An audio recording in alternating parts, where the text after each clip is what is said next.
Здравствуйте, уважаемые наши ученики, уважаемые наши слушатели. Сегодня буду говорить о том, дело жизни, как его найти. То есть, как найти, чтобы это была твоя дела жизни. Чтобы заниматься то, что это есть твое. Чтобы не получилось, что жизнь прошла напрасно и так далее. Как найти дела своей жизни. И второй час моя беседа будет о том, что всем ли дано быть успешным предпринимателем. Вот, очень важная тема. Я считаю, что сегодня то, что буду говорить, дело жизни, как ее найти, или всем ли дано быть успешным предпринимателем. Об этом будем говорить.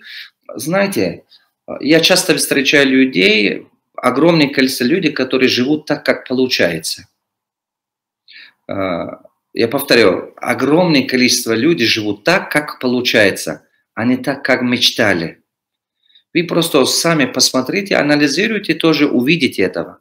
Большинство людей живут так, как получается, а не так, как они мечтали. А почему? Потому что они не понимают, как жить? Нет. Или потому что не хотят? Ну, это не так. Потому что просто не могли найти дело своей жизни. За годы своей работы, вот 22 года работая с людьми, скоро начнется 23 год, я прихожу к пониманию, что хотя и раньше я работал с людьми, хотя я видел, как мой наставник работает с людьми, я был рядом, я это все видел, заметил и так далее. И получается, что я заметил, что как отпечатки пальцев рук не совпадают, точно так же каждый человек индивидуален. Но только проблема людей в том, что они не понимают и не признают эту индивидуальность. И хочу сказать, что в этом мире бездарных людей не существует. Господь создал каждого человека с определенным талантом. Вообще бездарный человек не появляется на земном шаре. Обязательно у него есть какой-то талант. Богом дано есть талант. Существует вообще в человеке 206 талантов. Из этих 206 талантов один из вас дано вам. Вот каждому человеку дано какой-то талант. Кому-то быть хорошим врачом, кому-то быть хорошим архитектором, кому-то быть хорошим художником, кому-то быть хорошим продавцом, кому-то быть хорошим учителем, хорошим там, не знаю, еще там лидером, кого-то быть хорошим политиком и так далее, и так далее. То есть получается, что определенный талант от Бога дано уже до того, когда даже человек рождается на земле. Даже эта подсказка есть в священных книгах. Я много читаю Коран, там даже есть эта подсказка, что до того, когда человек рождается, когда ему исполняется всего 120 дней, это 4 месяца, когда ангел приходит, душа дает, как раз и женщина это знает, когда ребенок начинает шевелиться и так далее. Вот в этот момент Господь дает 4 вещи. Одно из вещей, которые... Я это читал в Тафсире Коран. Одно из 4 вещей, которые есть, это годы жизни человека. То есть, сколько лет ты будешь жить. Получается, что человек не может увеличивать либо уменьшить. Вот тебе дано 50 лет, или 100 лет, или там, не знаю, 120 лет, и так далее, и так далее. Вот это и дано. Ни больше, ни меньше. Второе, например, дано, когда вот за это годы жизни, когда Господь дает, оказывается, вторая вещь, которая дается, это дается тот талант. Талант, который человек должен, развивая в себе, кормить себя, чтобы эти годы он мог жить. Вот этот талант нужен. Каждому дано как раз этот талант, чтобы он эти таланты, используя, соответственно, обеспечил себя. Благодаря этому таланту он начинает служить Богу, он начинает служить людям. Вот. Понимаете? Вот, внимание обратите. Вот он должен это делать, благодаря этому таланту. Но он должен этот талант развивать. Этот талант похож как... Бывает, как полезная окопаемость, которую надо докопать, надо дорабатывать, отшлифовать, как алмаз, который надо находить. И вот в таком духе. Алмаз есть, подножии горы, где-то вон там, спряченную. Но его надо докопать, дорабатывать. И вот похоже на это. Человека талант есть, но он должен докопаться, чтобы его вытащить. Я иногда порой прихожу к пониманию, что весь мир, который мы видим вокруг себя, она является просто отражением внутреннего мира наших жизней. То есть, если ты внутри свой мир хочешь понять, ты должен наблюдать. Мир зеркалит тебя. Она реально зеркалит человека. Вот это алмазы, драгоценности, мы же копаем их. Они на улице не валяются, мы их копаем в глубину. Получается, жемчуг в глубине океана, да? Над поверхностью вода всегда пустые бутылки, то есть бакалашки, какие-то там пустые, там трава или палки плавают. То же самое. Драгоценности в глубине океана, то же самое драгоценности в глубине в горах и так далее, и так далее. То же самое человек. Человек находит силу в себе, в глубине себя. Талант и богатство внутри человека спрячено. Возможно, вот это, можно сказать, богатство мира является отражением, как урок для нас. Возможно, и так даже.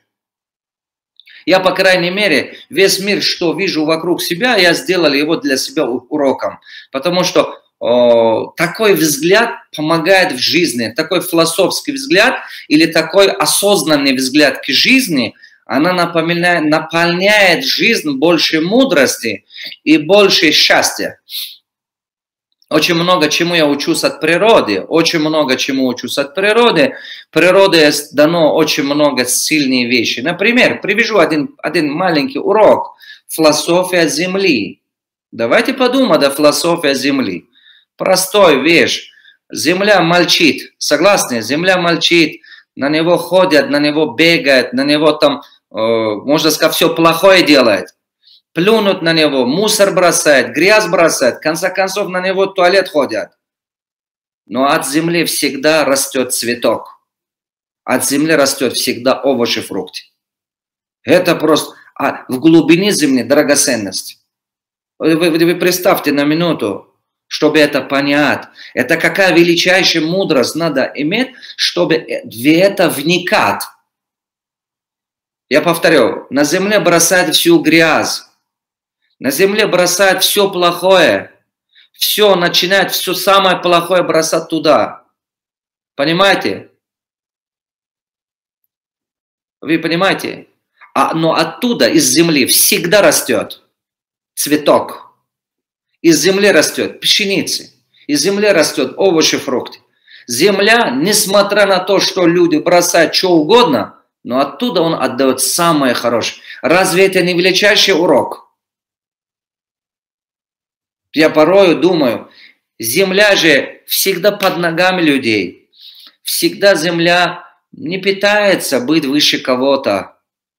Не пытается. Всегда кормит, всегда дает. Классно. Вот. Поэтому... это один из... Просто я об этом не планировал вам говорить, но это мудрость, которой жизнь учит нас. Я там думал, вдруг что-то для себя хорошее берете. Попробуйте практиковать философию Земли. Хотя бы один день своей жизни. Несмотря на то, что будут говорить про вас, несмотря на то, что будут делать про отношение к вам, просто от вас должно созидающие вещи. Отдайте миру созидающие. Один день практикуйте, и вы поймете, что я имею в виду. От вас должны исходить хорошие слова, хорошие поступки, хорошее поведение. Один день хотя бы живите под философией Земли, и вы меня поймете, что я имел в виду. Вернемся в талант, который мы говорили. Вот, получается, что Господь давал каждому человеку тот талант. И этот талант надо докопать. Как это земли. Надо докопаться до него, чтобы отшлифовать его, развивать его и так далее. И следующая важная вещь, третья вещь, которую я там почитал, там было написано, это твой удел, твой риск, твой удел. Богом дано, у тебя есть риск. Вот сколько лет тебе дано жизнь, и твой удел дано. Ты не умрешь от голода. Если тебе дано 70 лет, ты от голода не умрешь за 70 лет. И ты вот пройдешь через это. То она дано тебе. Но иногда я это с годами, я интересную вещь понял. Но это риск, чтобы забрать, придется трудиться. Без труда, она именно привязана к труду. Ты должен делать определенные действия, определенный труд вкладывать, чтобы его получать и так далее. Но в целом, чтобы... Да, ты не умрешь от голода. Но иногда теперь вопрос остается такой, который очень слишком спорный между людьми, которые люди убеждены, что вот сколько тебе Бог давал, то и будет. Ничего, если не давал, ничего не будет и так далее. А некоторые люди говорят, если ты трудишься, все равно что-то изменишься, что-то делаешь и так далее. Но с годами я пришел к такому выводу, пришел, что, например, зарплата получают люди. Ну, например, я пример привяжу, вы сейчас меня поймете. Например, мы видим, что люди получают зарплату. Согласны? Кто-то там $500, кто-то там $700, кто-то $300 и так далее. Но зарплата получают все. Но кто-то способен эту зарплату сохранить и приумножать, а кто-то не способен это делать. Вот, то же самое. Получается, что читайте, что тот риск, который Господь давал вам, он похож как ваша фиксированная зарплата, которая каждый месяц все равно достается вам. А можете ли вы его сохранить, приумножить, это уже ваши способности. Это как фермер. Фермер может вот то же самое, энное количество, скажем, пшеницы или чего-то сажать и приумножать. Или там, правильно? Или может он их взять и потратить, кушать и нету. Вот похоже на этого. Поэтому, если человек осознанно эти вещи объединяет, использует на благо себя, он еще большего добьется. Так что я убежден, что нужно тот риск, который тебе Бог давал, тот твой удел, который Бог давал. Если ты еще мозги будешь использовать, ты можешь его сохранить и приумножать. Для этого ум дано, для этого дано это мозги. Для этого он нужен. Конечно, ты не умрешь от голода, понятное дело, никто не умрет от голода, и пока не закончился его день. Как-то же, например, некоторые говорят, родители ушли, дети остались сиротными. Мне было годы, когда отец умер. Я что, умер, что ли? Конечно, нет. Поскольку мой удел Бог дает, не отец. И все равно я вырос, и все, и так далее. Любой человек так. Поэтому удел дано Богом. Но можешь ли ты это удел приумножать, это твой уже талант и ум, мозги. Ну, четвертая вещь, это, которая там написана была, это счастье, или, то есть я имею в виду, будет ли у человека детей и так далее, это его удел. Я сейчас речь веду о таланте, я речь веду о таланте, как найти дела своей жизни. Суть моего разговора сначала в том, что от рождения у каждого человека Богом дано талант. Бездарных людей не существует. Никогда не надо отчаиваться, если вы что-то делаете, не получается у вас, вы должны понимать, что раз вы родились, значит у вас какой-то особенный талант уже дано. Сначала это надо признавать. Как человек начнет это признавать, теперь не надо его искать наружу. А почему люди теперь не могут этот талант найти? Почему? Два проблемы есть у людей. Два большая проблема есть у людей. Сейчас скажу. Первая проблема людей в том, что они начнут копировать других людей. Но стоит, чтобы вы начали копировать других людей. Если вы будете копировать других людей, соответственно, вы не можете ничего решать. Когда вы копируете других людей, вы никогда ничего не добьетесь. Почему? Потому что это уже не вы. Это уже не вы. Вы будете пытаться жить как другие. Конечно, я понимаю, может быть, эти люди ваши герои, может быть, это люди ваши кумиры. Да я не знаю, кто они. Не надо пытаться копировать кого-то. Знаете, я благодарен моему наставнику, который, когда мне было 14-15 лет, давал мне один важный совет. Он мне сказал, люди пытаются своим детям ставить имена Абу Али ибн Сино, Рудаке, Аль-Харазми, или там еще кого-то, там имена великих людей, как будто они станут великими. А я помню, я ему сказал, это же приятно, это же хорошо, называть имена таких великих людей. Он сказал, хорошо, сынок, но ты сделай так, чтобы люди мечтали твое имя назвать. Ты сделай свое имя сильной личностью. И это никогда не забуду. У него было 3 подсказки, которые мне говорил в тех годах. Первая подсказка была именно это. Свое имя я сделал таким, чтобы люди мечтали с тобой познакомиться и твое имя оставить своим детям. А не надо там думать, что как будто если своих детей называешь имена великих, они станут великими. Это первая подсказка, которую он говорил. Вторая подсказка, которую он мне сказал, он говорил, сынок, не иди по широкой шоссе, которой все идут. Иди по тот маленькой дорожке, которую сам выбираешь, сам создаешь. Иди по своей дороге. Просто пусть она будет сложная дорога, пусть она будет, но она твоя дорога, она твоя судьба. Иди по него. И когда-нибудь ты большего добьешься. Это была вторая подсказка, которую он мне сказал.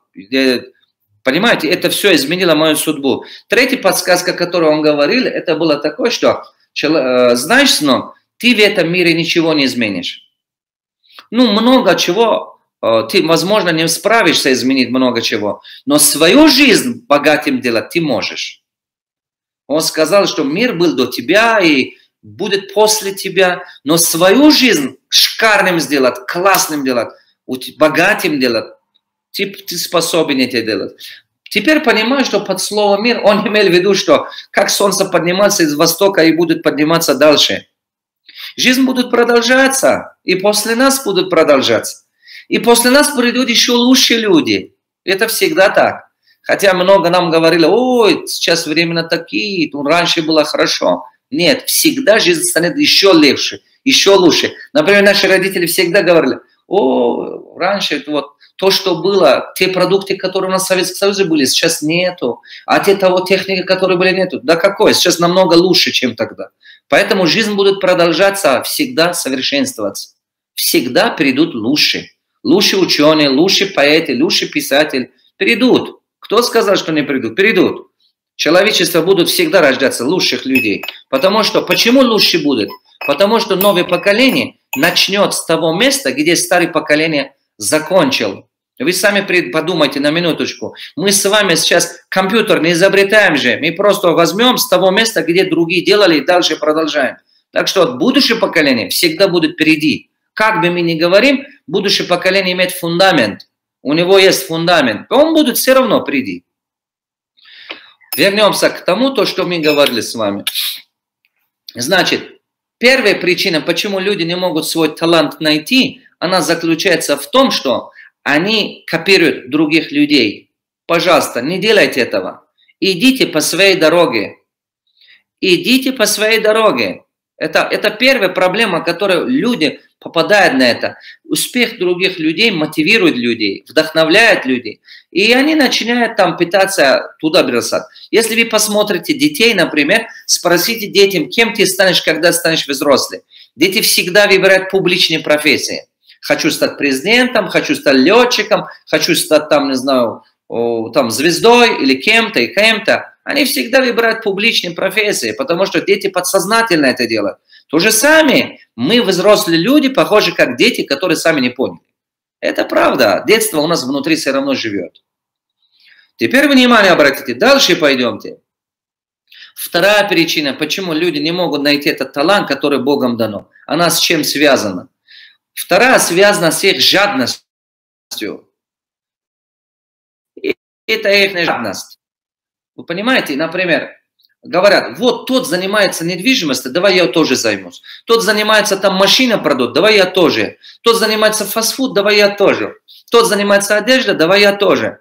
Да извини, у него своя судьба, у тебя своя. Извини. Поэтому, соответственно, в любом деле есть испытания, в любом деле есть трудности, в любом деле есть барьеры, проблемы. Он начинает, до какой-то этапа дойдет, когда сталкивается с этой трудностью, большинство из них сдаются, банкротятся и так далее.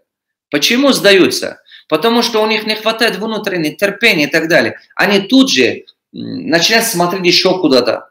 Получается, что сегодня 2 года потратили на что-то, ой, не мое, что-то не получаю. Потом еще полгода на что-то, ой, не мое, что-то не получаю. Потом 5 лет еще на что-то, а что-то, наверное, не мое. Потом 10 лет на что-то, ой, наверное, что-то не получается.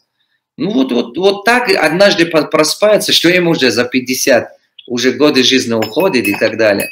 Вы должны понимать, не надо стать жертвой своей жадности. Не надо стать жертвой своей жадности. Я заново повторяю. Не надо, чтобы ваш разум, ваш нафс, ваши желания управлял. Потом, часто я что вижу еще? Родные, близкие. Вот это интересная вещь, это вообще интересно. Я с детьми работаю, я это постоянно вижу. У ребенка талант, он мечтает стать врачом. Родители говорят, иди стань налоговиком, стань. Врачи сейчас много не зарабатывают. Стань хорошим налоговиком. Причем ты идешь против Бога. Бог дано ему талант другой, а ему говорят, иди стань этим. Потому что родителям выгодно, чтобы он этим стал. Не вмешивайтесь судьба своих детей. Ищите в них тот Богом дано талант, помогите на это направление двигаться. Помогите на это направление двигать их, на тот талант, который Богом дано. А вы можете меня спросить, а как я узнаю, что этот талант мне Богом дано или нет? Я сейчас скажу вам, я дам инструмент, который, соблюдая, вы это сделаете спокойно, легко. Просто надо задавать себе два вопроса. Постоянно два вопроса надо себе задавать. Это два вопроса, когда многократно задаешь, обязательно ответ появится.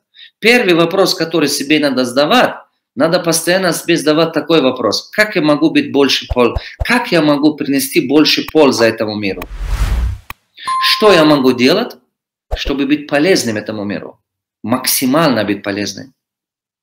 Потому что, посмотрите, я заметил очень интересную вещь. Все, что полезное, она живет долго.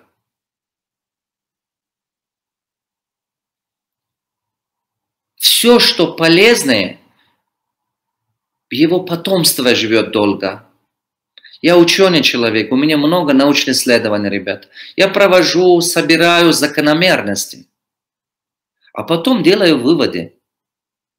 Все, что полезное, оно очень долго живет. Например, давайте еще одну, не знаю, как вы принимаете, давайте еще скажу вам. Вот скажите мне, пожалуйста, подумайте на минуточку. Подумайте на минуточку. Давайте возьмем опять урок с природы, создание Бога, да? Давайте посмотрим. Но вы согласны, что ни одна река свою воду сама не пьет? Ни один цветок свой аромат сам не использует. Ни одно дерево свои фрукты сам не потребляет. Вы внимание обратите. Каждый из этих вещей, то, что вы видите, они дают пользу этому миру. Посмотрите, солнце сам себе не согреет. Вся система придумана так, вот так придумана, что отдавать.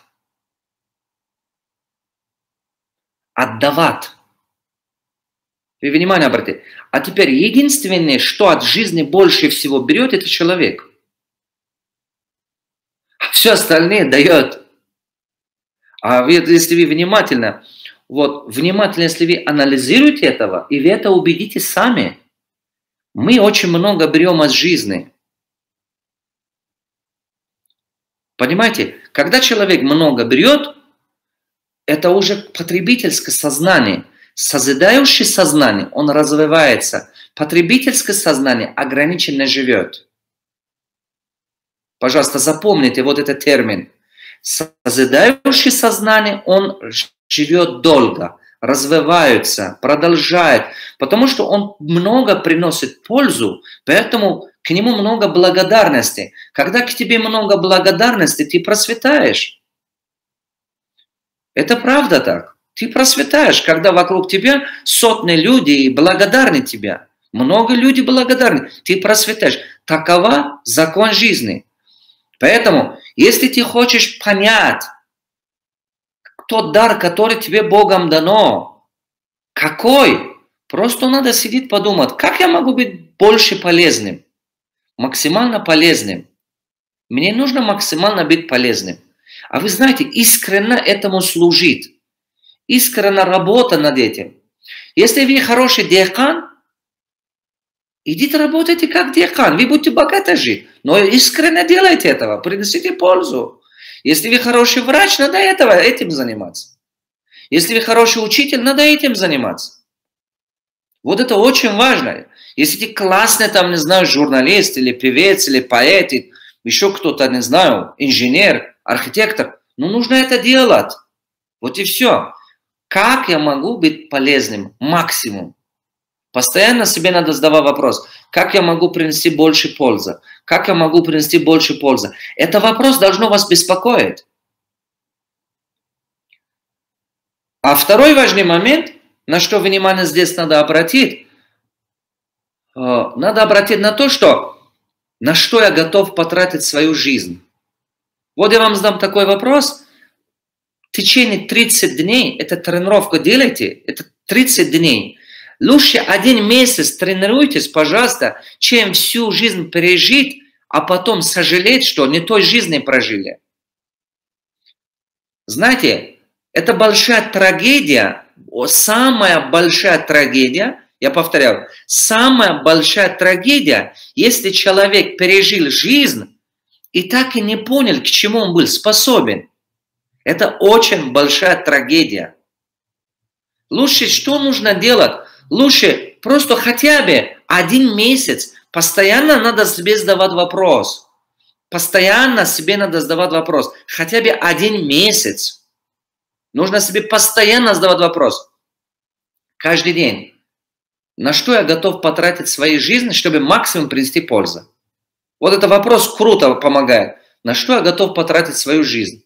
На что я готов потратить свою жизнь? На что я готов потратить свою жизнь? Появятся разные вопросы, разные ответы. Эти разные ответы фиксируем. А потом среди них анализируем, какой из них максимум приносит пользу. И перед этим тебе легко удается это делать, и ты не принуждаешь себя, ты не заставляешь себя, тебе не надо себе заставлять, чтобы это делать. Себе принудить, не обязательно себе принуждать, чтобы этого делать. Вот и все. Когда вы это сделаете, это вопрос, когда вы сделаете многократно, у вас будет очень-очень крутой результат. И я уверен, очень крутой результат будет. Вот. Поэтому вот так человек, обычно любой человек найдет тот Богом дано талант. За годы своей работы, и это много людям рекомендовал, огромное количество людей благодарят за то, что они это делали. Но помните, задавайте этот вопрос в течение 30 дней. Первое, что надо понимать. В течение 30 дней задавайте этот вопрос себе. И все ответы фиксируйте. На что я готов потратить свою жизнь? Фиксируем. А теперь потом рядом оттуда выбираем, что максимально из этих вещей пунктов полезно. Как я могу быть полезным максимум миру. И что мне легко удается. И не надо мне принудить себя, заставлять себя. Все, займитесь этим. Потом составьте список, планируйте, какие навыки надо развивать для того, чтобы этот талант максимально был профессиональным. Помните 3 вещи тут. Помните 3 вещи. Люди платят вам деньги только в 3 случаях. Пожалуйста, повторяю. Люди платят вам деньги только в 3 случаях. Первый, если либо они сами не знают, как это делать. Когда человек сам не знает, как это делать, он готов платить деньги. Люди будут платить вам деньги и готовы платить вам деньги. Если, повторяю, если то, что вы предлагаете им, это экономит им время, экономит им деньги. Третье. Люди готовы платить вам деньги, если не могут находить лучше по сравнению с тем, что вы предлагаете им. Так что предлагайте самое лучшее. Это что означает? Это означает, что когда вы нашли, что вот я буду заниматься вот этим, вы определились для себя, тогда потратьте время, научитесь в этом стать лучшим.